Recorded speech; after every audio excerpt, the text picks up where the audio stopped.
What is going on? It's Alex coming back at you with another video, and today we're going to be doing the 2024 to 2025 Steelers deep dive. This is going to be one video split up into three different parts. It is going to be a draft class breakdown. It's going to be a roster breakdown / depth chart breakdown, as well as a records prediction all in one. So if you are new, feel free to like, comment, subscribe. I'm a Steelers fan, so feel free to join the community. Would love for you guys to do so. Go to that link tree. It's the easiest way to get involved in all the different parts of the community, including my Twitter page / X page. It is where I post arguably the most, but we're actually going to be getting pretty much the video every single day in the very near future. So I'm super stoked for that. This new season's coming up, so I'm super excited. And I've been waiting to do this. I wanted to see if Brandon Aiyuk trade would go through. So it so far hasn't. If it does, we'll talk about it and we'll readjust this. But for the time being, this is what we got. And honestly, it's a really exciting year. So would love for you guys to join the community. Let's start talking about that draft class. Yes, this is directly imported from my draft grades video. So theoretically, we could talk about it in case there is like a new favorite.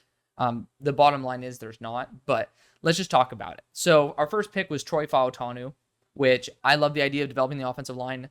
Not a fan of the fact that we're switching him to right tackle, especially when there were actually some pretty qualified right tackles that were still available that time or later down the board, including Tyler Guyton, who's looking like an absolute stud for the Cowboys.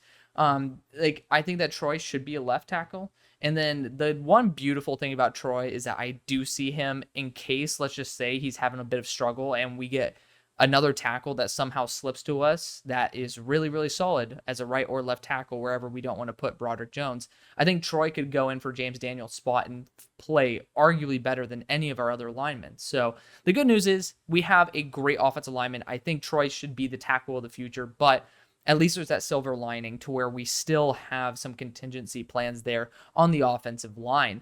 Zach Frazier was our second round pick due to Herbig's injury this year. We are going to be seeing him starting out the year as well. So two starting rookie offensive linemen, which we'll talk about in a second. Zach Frazier was, someone who this whole entire draft, if you go and watch, because the whole entire draft, we were live streaming, Broshmo and I, so you get to watch my live reactions. Pretty much every single pick, I was like, that's a good pick. I don't mind that. And it wasn't exactly my favorite pick at that spot, right? It's still, like, you look at the grade, I was pretty damn happy with how this draft turned out, right? I was pretty damn happy. But I also have to bring in the factor that, just because I really like a pick doesn't mean it's the best pick. For me, the first round, it was pretty much Troy Fautanu, and then you look at those corners. I really wanted a good corner too. Of course, we had Dante Jackson, but that is somebody who is going to be a 1-year rental.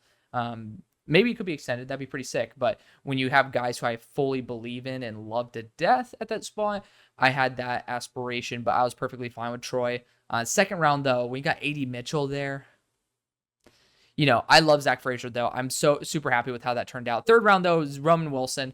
That was probably, in terms of the value, it's him and McCormick that I was the least happy with in terms of the value that was there. Of course, a guy who I thought we were hoping to get at 84, we ended up getting at 98 with Peyton Wilson. But back to Roman Wilson, he's a really good wide receiver. My thing is, I really want Calvin Austin to succeed. And when you're looking at the second round pick where, we basically said we're not going after A.D. Mitchell, who is a top 10 player on my board, it's like wide receiver was on the table. So I was really hoping maybe a couple little switches here and there, but Roman Wilson right now isn't even slated to start. Doesn't mean he won't. Of course, it's according to our lads, and we still have a week, if not two, until we get to see who gets to take reps there. And of course, Roman's on a 4-year deal, which is nice, and he is a good playmaker. So I think he's going to be a very good asset. Of course, I think that the biggest vacancy was not a slot receiver. It was a boundary actual reliable number 2 next to George Pickens, but I digress. Peyton Wilson was a steal there at 98. People talk about, he might not last past his first contract because of his knee. At least he is so good that you'd want him to be playing past his first contract, right? Like at pick 98, there's a lot of guys who are going to be pretty much depth rotational dudes. And we got someone who's a genuine starter. The great news is that, I guess Landon Roberts is up for a contract, but we're in a pretty good situation where we don't even need to play someone who is an extremely talented linebacker. So Peyton Wilson was a really good selection there. Mason McCormick, I wasn't the biggest fan of him because I'm not somebody who's a big fan of guys who like to grab around the shoulders and do a lot of hugging. Mason did that a lot at South Dakota State. I still think that I'm never going to shame the team. It's why it's not my least favorite pick, because we're investing in the offensive line. That's a good thing. But at the same time, I have disagreed with some of the Steelers' interior offensive lineman picks in the past. Noticeably, I was not a fan of the Kendrick Green selection, and, well, we saw how that ended up turning out, because deep down, I was wanting Quinn Minard so badly. To me, he embodied a Steeler. Mason McCormick is kind of like that mauler, so I'm perfectly fine with the vision of it. At 119, I had some more guys I was very, very passionate about that are starting to show out, and unfortunately, we ended up going a different route, but at least we got an offensive lineman who should be in that vision for the future, and we all know that offensive linemen go down, so it is always great to have a developmental backup plan like Mason McCormick, who could even eventually become a starter. Logan Lee in the 6th round, I just saw some better players that were available. Like, at that point, I'm forgetting who exactly it was, but Logan Lee to me was more of that. He's a physical freak. He's not someone who's bad, but to me, when you end up analyzing his actual game, he's more of a UDFA guy to me, or maybe take him, like, trade back and take him in the 7th, right?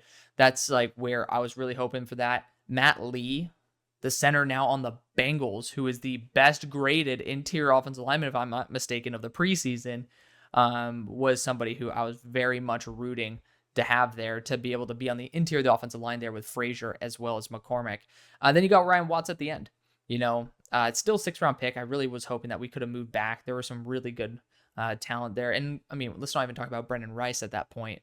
That's somebody who I think, even with the personality concerns, could have been somebody that you had slated to be able to get some reps. So overall, really good draft class. I have my counters to it, but the grade says it all. I want you guys to understand that even though I'm bringing up some things I had an issue with, I'm going to be overly critical of my favorite team. And it's because of the fact that I want my team to get the exact player I want every time. And I think you guys are the exact same way. It doesn't mean I can't be happy, because we got really good offensive line upgrades, linebacker upgrades. We finally have a linebacking core, for fuck's sake. And, we have areas where it's not impossible to upgrade a receiver. So I do like that a lot. Now let's talk about the offense here. A- is actually starting to be a little bit of a stretch. For me, I'm actually leaning more towards a B+, but that's just because I made this before Russell Wilson took a snap. Let's just put it that way. We'll go from skill position to offensive line, defensive line to skill position. So that's basically how we're going to track this. But, quarterback battle, Wilson, Fields.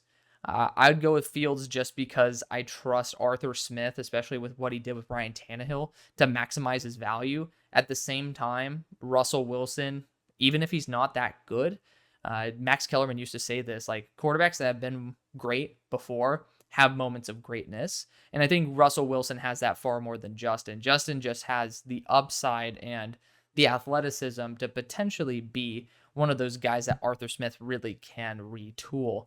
Running back Najee Harris and Jalen Warren. Nice 1-2 punch there. We also have Cordell Patterson that I did not list in the notable backups because I have 5 dudes there, and honestly don't take them too seriously. It's not like the most notable backups. I just like giving shout outs to dudes. But regardless, I really do love what Jalen Warren brings to the game, especially the balance with him and Najee in Arthur Smith's system. I think it's going to be a big win. When you're looking at the receiving core, you got Calvin Austin, Roman Wilson listed as the slots, George Pickens, Van Jefferson on the boundary with Quez Watkins and Dez Fitzpatrick behind him. I got to admit, I like Van Jefferson when he's healthy, but the health and consistency has been kind of an issue for Van for a little bit. I'm going to be honest, though. Looking at the depth of our receiver position, it's not good. I'm looking at it right here on mine. Like Lily Quez, Dez Fitzpatrick, and then you got Jeray Jenkins and Jacob Copeland. Like, guys, we got to be careful about our boundary receivers. Like, we have to do whatever we can to acquire top tier talent at that boundary position. And we're, as Steelers fans, very blessed with the fact that our front office and scouting department is elite at finding value for receivers down the board, especially the boundary guys. So I'm super excited for us to continue developing that. But there is a concern here. I'm probably going to lean and say I actually made a mistake by giving us an A-, because the quarterback position doesn't look as talented as what it was supposed to be. Granted, it's an upgrade from Kenny Pickett, but that doesn't say jack shit. But we also had a reduction in the talent of the wide receiver room, an upgrade in the talent of the offensive line. But I would say this is probably a B to B plus offense. So keep that in mind as well. I'm going to leave the graphic as is because, people who will be skipping through the video will give me less hate. But looking at the offensive line, you got Broderick Jones and Troy Fautanu as our bookend tackles. For me, I like Broderick Jones as the right tackle, Troy Fautanu as the left.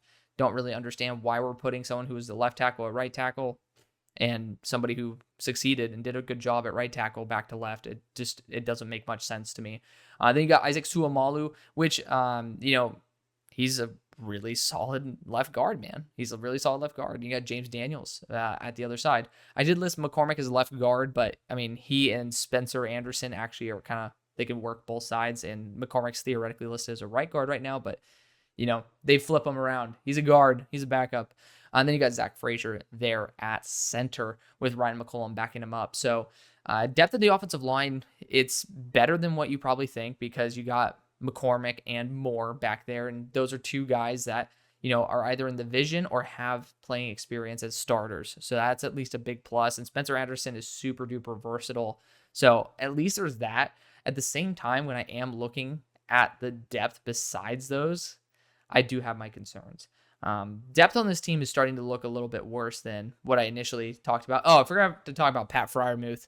I mean, Muth is a fucking beast. You got Darnell Washington behind that, Connor Hayward, etc. Like, we have a good group of tight ends. That probably could have been our best unit. And then Jack Coletto at fullback. Don't really care too much about those guys.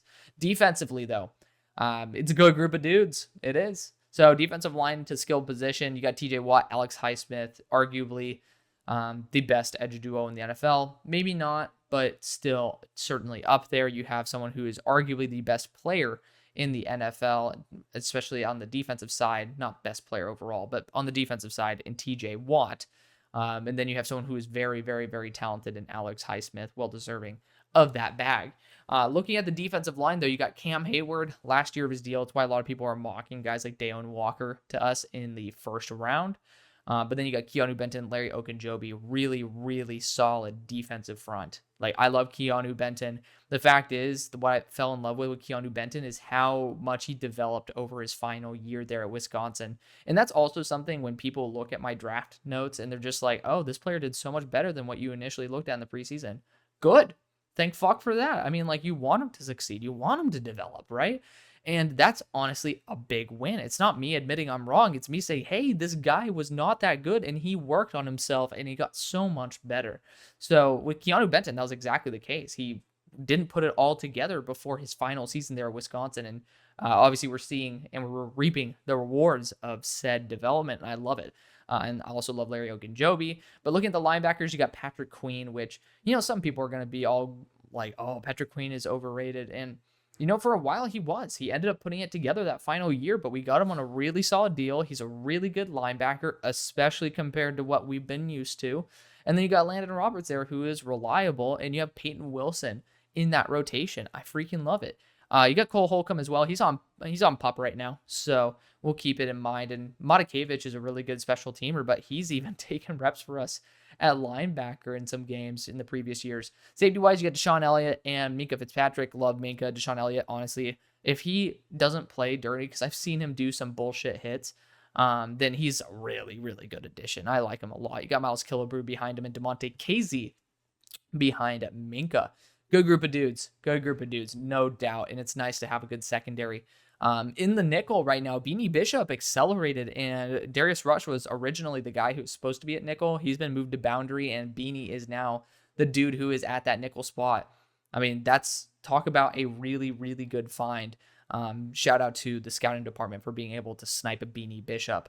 Looking at the boundary corners, you got Dante Jackson that we got through acquisition by trading our star wide receiver. The big dropper himself, Deontay Johnson. So we traded Johnson for Jackson, and Jackson, honestly, he is an upgrade at that boundary corner position. We needed a boundary corner too. Of course, now we need a wide receiver, which is not usually something we have to worry about as Steelers fans, but at least we have a really solid corner group. And then Joey Porter Jr., he was my number 2 player in the draft over a year ago. So a huge fan of us being able to draft him at 32. Overall, we've done a phenomenal job, though. There's really, I mean, I say the worst unit is Nickelback. That was actually, I'm going to be honest, that was back when I had Darius Rush there. And, right now, that still probably is our worst. That's how damn good our defense is. It might be an A to an A plus defense at this point. Landon Roberts does kind of keep it from being in that A plus range, but maybe boost a little bit to the defense, knock the offense a little bit. Regardless, it's a damn good team, and we Steelers fans still have a chance to be able to kick some ass. But let's get right into the records prediction. And jumping into the records prediction, as you can see, this is cumulative. So this is also based on the other videos I've done in the series. So surprise, surprise, there are already games in here. If I do feel like I want to switch them, I will. I've done it before, but I try my best not to. Sometimes there's a new injury that happens or new information, a la like Russ doesn't look good, our quarterback system doesn't look good, and that does give me some pause for concern. So certainly got to keep that in mind right there, but let's get on with it. So week 1, we're facing the Falcons at their home. I mean, I think that this is a game that's super crucial to Falcons fans. They're a Super Bowl competitor, and especially with the upgrades to their defense and Troy Fautanu coming off of an injury. He only played a part of the preseason and a very small part of it at that. I do see that becoming an issue for us early on in the year. So I will be giving and keeping Atlanta with the W there. It's not going to be a great way to start, but Russ goes back to Denver, and I think he'll win that one. Denver is just not a great team at the moment, and they got Bo Nix. I really love the fact that they have him, and it's funny because 2 of the worst teams in the NFL are both teams that I think got the quarterback position right, and Bo Nix as well as with the Commanders and Jaden Daniels. So it's good for both franchises because they're going to not have to go after a QB in a weak quarterback class, and they can just upgrade their team. So shout out to those organizations for hitting it and doing it right. Pick number 3. You guys can tell I'm in draft mode. Week number 3, we face against the LA Chargers at home. I'll be keeping that victory as is. I don't think the Chargers are that good. Also, Herbert's still going to be dealing with the plantar fasciitis. Personally, I would actually just bench him for the entire year. Like, dude, just get healthy. We need you for a decade, right? And that's an issue that you do need to kind of sit and like actually let heal. And they're not going to do that. They're going to play him through it. But regardless, week number 4, the Colts are extremely underrated, man. Extremely underrated. So I think that, the Colts certainly have a really good chance of beating us. Anthony Richardson, everybody was like trashing him in practice, talking about how ass he was. All of a sudden he comes out first drive, 7 for 8, including a drop and a touchdown to AD Mitchell. Like, I love that. And Anthony Richardson might not be perfect, and I'm praying to God he stays healthy. But I mean, he's somebody that you really do need to continue working with and having faith in because he has all the traits that you're looking for, including the mentality. He's someone who will work his ass off. But this is not a Colts episode. I just think that the Colts, talent-wise, outmatch the Steelers at this moment, and I do think they have a quarterback that is superior to anything that we have. Week number 5, we're facing the Cowboys at home, but the Cowboys are coming off a mini bye. If Tyler Guyton wasn't showing the promise he does, which he has his slip-ups for sure, but if he were having like more issues, I would probably be tossing this game to us. But coming off a mini bye, they actually do have a really good edge crew. Shout out to my boy there from Western Kentucky. It's Western Michigan. I'm tripping balls. Western Kentucky is a good school though. Shout out to them. But I mean, Marshawn Nealand is a really, really, really good addition. He's going to be a massive W there for the Cowboys. Getting their first and second round picks as hits is going to be a big win for them. I mean, the Steelers could beat the Cowboys, especially if CD is having some contract issues. I mean, they're pretty close to a deal, I assume, but it is certainly in the air as a potential loss. But actually, I'll actually give this one to the Steelers. I'll give that home field advantage for them. Did I forget to update the Raiders or something? Okay, well, I forgot to update the Raiders because this thing, I swear to God, this site drives me fucking nuts. But the Raiders are, I don't know how the hell they're 5-3, but basically I'll need to re-update that. I'm going to be giving this game to the Raiders. I don't think I gave it to them in their original video. So Raiders fans are seeing them boost up the polls, which is funny. I'll be adjusting that, but For this video in particular, I'm going to be giving this game to the Raiders. They're a very, very gritty team. When you play them at home, I do think that they're a team that has enough talent to be able to compete against us. And the grittiness, it's going to be one hell of a fun battle. It always has been in the past as well. And I don't think we are talented enough to really say we're going to beat a team that is going to be scrappy at their house, and especially with a chip on their shoulder because people just don't believe in them. Week number 7, you got the Jets coming to town. I think the Jets, if healthy, are arguably the best team in the AFC. So we're going to be giving them that victory. They're just talented everywhere. The only spot I'd have concern is offensive line in terms of health, but I think that they'll be a-okay. And I don't like to project health into this because it's such a random variable.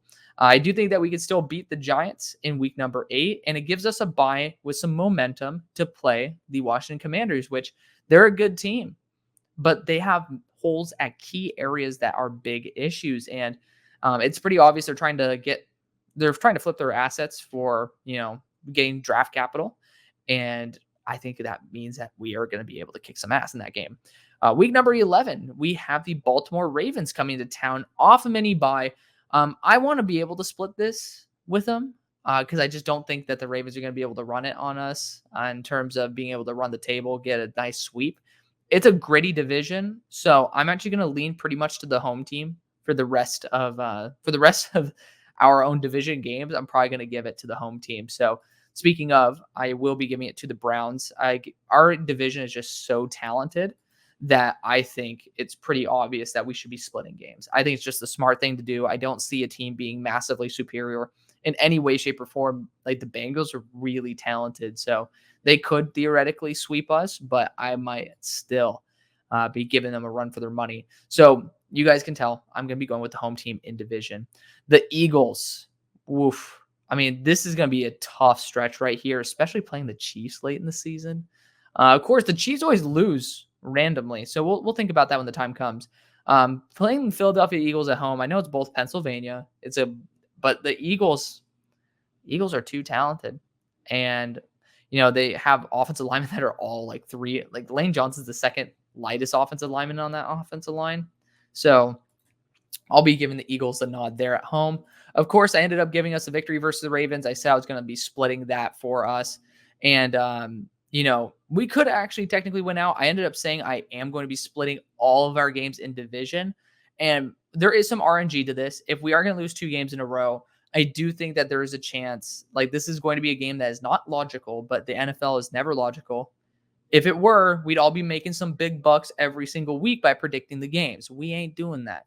So I will be giving the Chiefs a loss in this situation because the Chiefs have to lose somewhere. So that is going to be the video. We actually scrape out 9-8. That's another reason why I'm doing this, because I don't think Tomlin is going to allow the team to basically walk out of the year sub 500. Like, we're a better team than we were last year. We're just playing a tough-ass schedule, and the teams in our division got better. So did we, but so did the other teams, right? So that's going to be the video. Thank you so much for watching. I love you. See you on the far side.